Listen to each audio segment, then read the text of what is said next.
আজনুর নতুন দলের আত্মপ্রকাশ ঘিরে সবশেষ প্রস্তুতির কেমন চিত্র দেখছেন, সেখানে সে খবর জানাবেন। না দেখুন, মঞ্চ তৈরির যে কাজের কথা গত ঘন্টায় বলছিলাম, সেই প্রস্তুতি চলছে। তবে সেই ঘন্টার চাইতে এই ঘন্টায় মানুষের উপস্থিতি অনেক বেশি বেড়েছে। সকাল 8টায় যখন কথা বলছিলাম তখন কেবল কয়েকটা বাস এসে থেমেছে, কয়েকটি জেলা থেকে মানুষজন আসতে শুরু করছে, কিন্তু এখন ধীরে ধীরে মঞ্চের সামনে সেই জমায়েত বাড়ছে। অর্থাৎ কাল রাতে যারা রওনা করেছিলেন তারা এরই মধ্যে এই অনুষ্ঠান স্থলে পৌঁছাতে শুরু করেছেন। তার ফলে সময় যত গড়াবে প্রত্যেকটি ঘন্টায় এই উপস্থিতির সংখ্যা আরও বেশি বাড়বে। তবে এরই মধ্যে প্রস্তুতির কাজের আমি একটু দর্শক সারিটা দেখাতে চাই।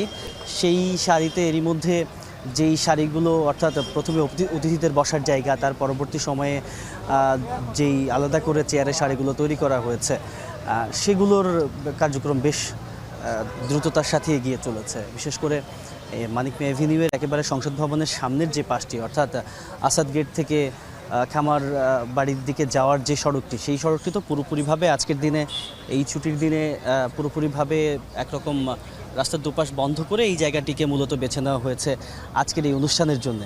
সেই সার্বিক যে প্রস্তুতি সেটি চলমান রয়েছে। আমরা প্রশাসনিক তৎপরতাও দেখেছি, খুব সকালবেলাতেই পুলিশ বাহিনীর সদস্যরা আশপাশের এলাকাগুলোতে তারা তাদের মতো করে দায়িত্ব পালন করছিলেন। একই সঙ্গে এই যে জাতীয় নাগরিক কমিটি থেকে আজকের যে রাজনৈতিক দলের যে আত্মপ্রকাশ হতে যাচ্ছে, নাগরিক পার্টি, জাতীয় নাগরিক পার্টি, তাদের যারা স্বেচ্ছাসেবক রয়েছেন সেই স্বেচ্ছাসেবকদেরও তৎপরতা দেখেছি। তারাও কমিটিতে যারা কার্যক্রমের সঙ্গে যুক্ত তাদেরকে সঙ্গে নিয়ে সার্বিকভাবে প্রস্তুতি সফল করতে যত রকমের কর্মতৎপরতা চালানো প্রয়োজন সেগুলো তারা জোরে সোরে বেশ চালিয়ে যাচ্ছেন। দেবাশিস, ধন্যবাদ তাজনুর যুক্ত হবার জন্য।